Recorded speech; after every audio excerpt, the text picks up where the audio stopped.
to be making some Swiss chard rolls with a fresh tomato sauce, but first I need to go get some things from the garden to put in the rolls.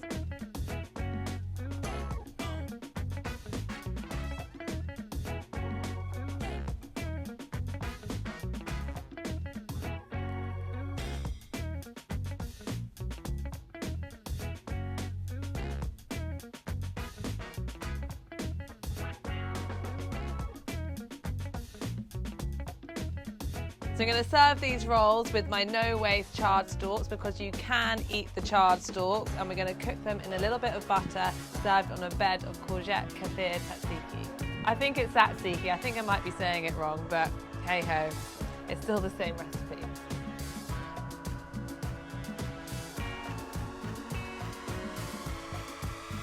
This is such a good way of using the whole vegetable from the leaf to the stalk, and a really great way of having kaffir that's a bit different. Check out the recipes on our website.